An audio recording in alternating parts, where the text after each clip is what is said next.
பிரியமானவர்களே, இயேசு கிறிஸ்துவின் நாமத்தில் உங்களுக்கு என் அன்பின் வாழ்த்துக்கள். வானத்தையும் பூமியை உண்டாக்கின தேவன், அவர் மனிதனாக இந்த உலகத்தில் வந்து சிலுவை மரணத்திற்கு தன்னை ஒப்பு கொடுத்தார் என்பதாய் பார்க்கிறோம். ரோமருடைய ஆட்சி காலத்தில் கொலையும் கொள்ளையும் செய்யக்கூடியவங்க, அரசாங்கத்துக்கு விரோதமாய் கலகம் செய்கிறவர்கள், இந்த மாதிரி குற்றவாளிகளுக்காகத்தான் சிலுவை மரணம் என்ற ஒரு மரண தண்டனையை அவர்கள் நிறைவேற்றி வந்தார்கள். ஒரு மனிதனை அந்த மரணத்திற்கு ஒப்பு கொடுத்து விட்டால் யாரும் அவனுக்காக பரிந்து பேச முடியாது. அதன் பிறகு அவனை தப்புவிக்க வழி கிடையாது. அவனை வாரினால் அடித்து துன்பப்படுத்தி அவனை சிலுவையை சுமக்க வைத்து தெருவழியாக இழுத்து கொண்டு போய் ஜனங்கள் வருகிற போகிற இடத்தில் அந்த சிலுவையிலே அவனை கிடத்தி கைகளிலே கால்களை ஆணி அடித்து தொங்கிவிட்டு விடுவார்கள். அவன் செய்த குற்றத்தை எழுதி அந்த சிலுவையின் மேலே போடுவித்து விடுவார்கள். அப்போ வருகிற ஜனங்கள் போகிற ஜனங்கள்லாம் பார்த்து அவனை எள்ளி நகையாடுவாங்க. இவன் தான் இந்த தீமையை செய்தவன், இந்த அநியாயத்தை செய்தவன் என்றெல்லாம் பரிகாசம் பண்ணுவார்கள். சரீர வேதனை ஒரு பக்கம், மனதில் வேதனை ஒரு பக்கம், தன் ஜீவனை வெறுத்து அவன் மரணம் அடைவான். அதான் சிலுவை மரணம். இயேசு என்ன பாவம் செய்தார்? அவர் என்ன தப்பு பண்ணினார்? அரசாங்கத்துக்கு ரொம்ப கலகம் பண்ணினாரா? இல்லை. எந்த மனிதனுக்கு அவர் தீமை செய்தாரா? இல்லை. அவரை விசாரித்த அந்த ரோம கவர்னர், பிலாத்து என்கிற கவர்னர் தான் மரண தண்டனை விதிக்க அதிகாரம் பெற்றவர். அவர் விசாரித்து பார்த்துட்டு சொல்லுறாரு, மரணத்துக்கு ஏதுவான எந்த தண்டனையும் கொடுக்க முடியாது, இவர்கிட்ட அந்த குற்றத்தை நான் பார்க்கலையே, அவர் ஒரு குற்றமற்றவர் என்று சொல்லுகிறார். அப்போ ஒரு நீதிபதி விசாரித்து குற்றமற்றவர் என்று சொன்னப்பட்ட பிறகு ஒரு மரண தண்டனை விதிக்கப்படுகிறது. அதனால் தான் இயேசுவை யாரும் சிலுவையில் அறைந்து கொள்ள முடியாது. தம்மை தாமே சிலுவை மரணத்திற்கு ஒப்பு கொடுத்தார் என்று வேதத்தில் நம்ம வாசிக்க முடியும். கலாத்தியர் 1 அதிகாரம் 4 வசனம், எபேசியர் 5 அதிகாரம் 2 வசனம், தீத்து 2 அதிகாரம் 14 வசனம், இதெல்லாம் நீங்கள் வாசித்தால் இயேசு தம்மை தாமே சிலுவை மரணத்திற்கு அர்ப்பணித்தார் என்பதாக பார்க்க முடியும். ஏன் அவர் அர்ப்பணிக்கணும்? நம் மீது வைத்த அன்பு என்பதாக வேதம் சொல்லுகிறாரு. ரோமர் 5 அதிகாரம் 8 வசனத்தில் பாருங்க, நாம் பாவிகளாக தேவனுக்கு சத்துருக்களாக இருக்கையில் நமக்காக சிலுவையில் மரிக்க இயேசுவை பிதாவாகிய தேவன் ஒப்பு கொடுத்தார். அது நம் மீது வைத்த அன்பு. அந்த சிலுவை மரணத்தில் அப்படி என்னதான் இருக்கிறது? 1 பேதுரு 2 அதிகாரம் 24 வசனத்தில், நாம் பாவங்களுக்கு செத்து நீதிமான்களாய் மாற்றப்படுவதற்கு, நம்முடைய பாவங்கள் மன்னிக்கப்பட இயேசு சிலுவையில் நம்முடைய பாவங்களை சுமந்தார் என்று அந்த வசனம் சொல்லுகிறாரு. மத்தேயு 8 அதிகாரம் 17 வசனத்தில், நம்முடைய பலவீனங்களை அவர் தன் மீது ஏற்றுக்கொண்டு நம்முடைய நோய்களை சிலுவையின் மீது சுமந்தார் என்று வாசிக்கிறோம்.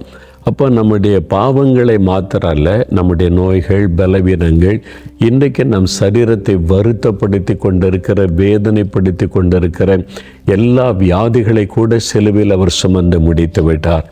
எதற்காக? அவருடைய தழும்புகளால் குணமாகிறோம் என்று வாசிக்கிறோம். அப்போ இயேசுவை நோக்கி நாம் சுகத்துக்காக ஜெபிக்கும் போது அவருடைய தழும்புள்ள கரத்தினால் தொட்டு நம்மை குணமாக்கி விடுகிறார். கலாத்தியர் 3:13 வாசிக்கும் பொழுது, இயேசு கிறிஸ்து சிலுவையில் சாபமாக்கப்பட்டார் என்பதாக வேதம் சொல்லுகிறாரு. நம்மை சாபத்தின் வல்லமிருந்து விடுதலையாக்கி நம்முடைய சாபத்தை ஆசீர்வாதமாய் மாற்ற சிலுவையில் சாபமானார். ஏசாயா 53 அதிகாரம் 4 வசனத்தில் வாசித்தால், நம்முடைய பாடுகளை ஏற்றுக்கொண்டு நம்முடைய துக்கங்களை சிலுவையின் மேலே சுமந்தார்.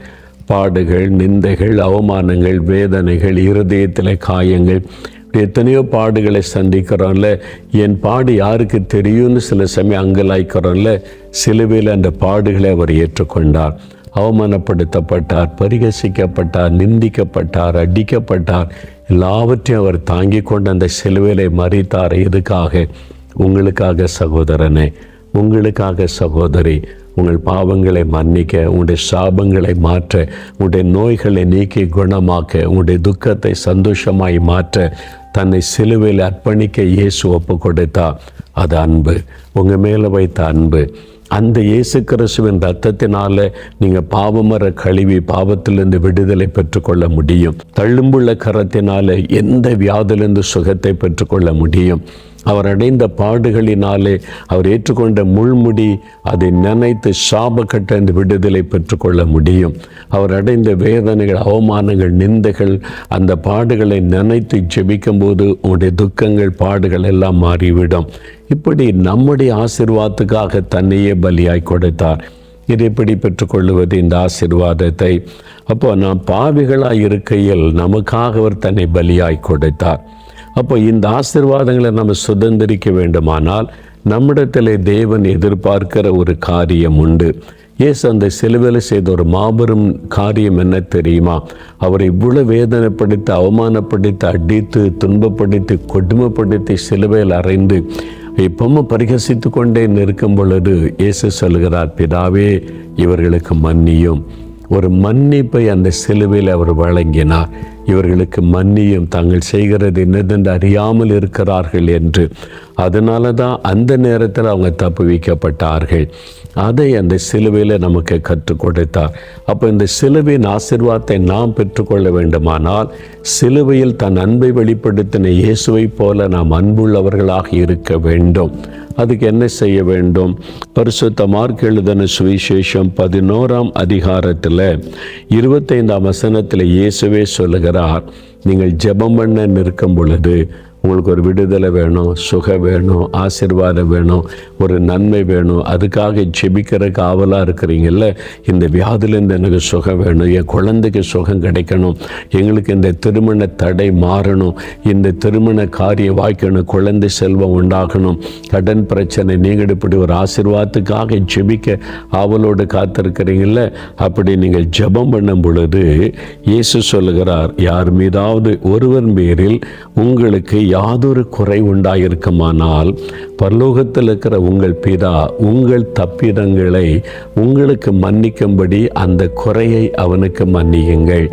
இயேசு ஒரு அழகான காரியத்தை சொல்கிறார். நான் உங்களை மன்னிக்க ஆயத்தம், உங்களுக்காக சிலுவையில் நான் எல்லாத்தையும் சுமந்து முடிச்சிட்டேன். நான் உங்களை மன்னிக்கணுமானா நீங்கள் மற்றவங்களை மன்னிக்கணும். நீ யார் மேலே வருத்தம் இருக்குதில்ல, கசப்பு இருக்குதில்ல, வைராக்கியம் இருக்குதில்ல, வீட்டுக்குள்ளே மனைவி மேலே, கணவர் மேலே, பிள்ளைகள் மேலே, பெற்றோர் மேலே, உடன் பிறந்தவங்க மேலே, உறவினர்கள் மேலே, பக்கத்து வீட்டில் உள்ளவங்க மேலே, கூட வேலை பார்க்குறவங்க மேலே, சபையில் கசப்பு, சண்டை, பகை உள்ளுக்குள்ளே இருக்குதில்ல, யாரோ ஒருத்தரை நேசிக்க முடியலை, வெறுக்கிறீங்கல்ல, ஆண்டு சொல்கிறாரு, நீ மற்றவங்களை மன்னிக்காதபடி உள்ளத்தில் கசப்பை வைத்திருக்கும்போது நான் எப்படி உன்னை மன்னித்து ஆசீர்வதிக்க முடியும்? அப்போ நீ மற்றவர்களை மன்னித்தால் நானும் உன்னுடைய அக்கிரமங்கள் பாவத்தை எல்லாம் மன்னித்து உனக்கு அற்புதம் செய்வேன் அப்படின்னு ஆண்டவர் சொல்கிறார். அதை தான் சிலுவையில் ஆண்டவர் நம்ம கற்றுக் கொடுத்தார். அதனால் அவர் நான் மன்னித்ததை போல நீங்கள் மன்னிங்க என்று சொல்லுகிறார். மன்னிக்க முடியலையே, ஆண்டவர்கிட்ட சொல்லுங்கள், ஆண்டவரே என்னால் மன்னிக்க முடியல, அவங்க இந்த மாதிரி அவமானப்படுத்திட்டாங்க, கேவலப்படுத்திட்டாங்க, பாடுபடுத்திட்டாங்க, அப்போ அந்த சிலுவை அன்பை எனக்கு தாரும் அப்படின்னு கேட்டிங்கன்னா அவரே அந்த அன்பை உங்களுடைய உள்ளத்திலே ஊற்றுவார். ரோமர் 5:5 பரிசுத்தாவியானவர் மூலமாய் தேவ அன்பு நம்முடைய உள்ளத்தில் ஊற்றப்படுகிறது என்று எழுதப்பட்டு இருக்கிறது. அவர்கிட்டே கேளுங்க, நான் அப்படி தான் பெற்றுக்கொண்டேன். ஆண்டவரே என்னால் உங்களை நேசிக்க முடியல, மன்னிக்க முடியல, என்னை இப்படி வேதனைப்படுத்திட்டாங்க, எனக்கு அந்த கிருபை தாங்கன்னு கண்ணீரோடு கேட்டபோது அந்த சிலுவையின் அன்பை எனக்கு தந்தா. மன்னிக்கிற ஒரு இருதயத்தை நீங்கள் பெற்றுக்கொண்டீங்கன்னா உங்கள் வாழ்க்கையில் சிலுவையில் இயேசு சம்பாதித்த அத்தனை ஆசீர்வாதத்தையும் பெற்றுக்கொள்ள முடியும். இப்போ ஒப்பு கொடுக்குறீங்களா?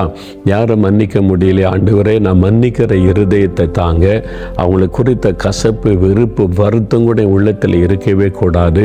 நான் மனப்பூர்வமாக மன்னிச்சிடுறேன், அவங்கள ஆசீர்வதிக்கிறேன், இப்போ எனக்கும் அற்புதம் செய்யுங்க, என்னை குணமாக்கிருங்க, விடுதலை கொடுங்க, ஆசீர்வதிங்க, என் ஆசீர்வாதத்துக்கு தடையாக இருக்கிற கசப்பு, வெறுப்பெல்லாம் மாறட்டும், மன்னிக்கிற இருதயத்தை தாங்கன்னு கேளுங்க. உங்களுக்கு அந்த இருதயத்தை தருவார். சிலுவையின் ஆசீர்வாதத்தை பூரணமாக பெற்றுக்கொள்ளுவீங்க. ஜெபிக்கலாமா? அப்படியே கண்களை மூடுங்க. உங்களுடைய இருதயத்தில் கை வைத்து, இயேசுவே உங்கள் சிலுவையின் அன்பினால் என் உள்ளத்தை நிரப்புங்க. ஆண்டவரே இவங்களை என்னால் மன்னிக்க முடியல, இவங்க அவங்கள நேசிக்க முடியல. அவங்க அவ்வளவு என்னை கேவலப்படுத்திட்டாங்க, அவமானப்படுத்திட்டாங்க, இருதயத்தை உடைச்சிட்டாங்க.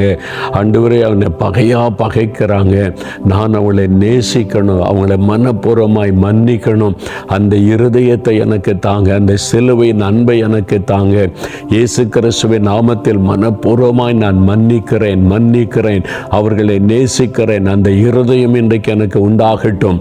இன்று கூட அந்த கசப்புகள், வெறுப்புகள், பகை உணர்வுகள் எல்லாம் மாறட்டும் இயேசுவின் நாமத்தினாலே.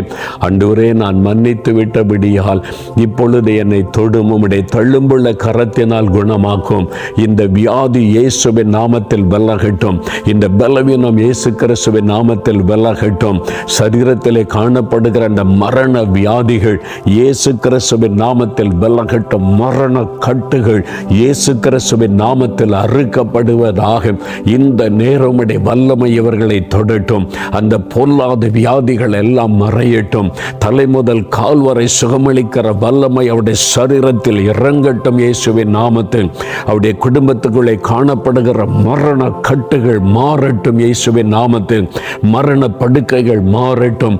அவளுக்கு பிரியமானவர்கள் ஆஸ்பத்திரியில் ஆபத்தான நிலைமையில் இருக்கிறவர்கள் சுகமடையட்டும் இயேசுவின் நாமத்தினாலே. இவர்கள் மன்னிக்க தன்னை அர்ப்பணித்துக் கொண்டபடியால் நீர் மன்னித்து அவளுக்கு விடுதலை கொடும், ஆசீர்வதியும். தடைகளை மாற்றி காரியத்தை வாய்க்க பண்ணு. கற்பத்தின் ஆசீர்வாதம் உண்டாகட்டும்.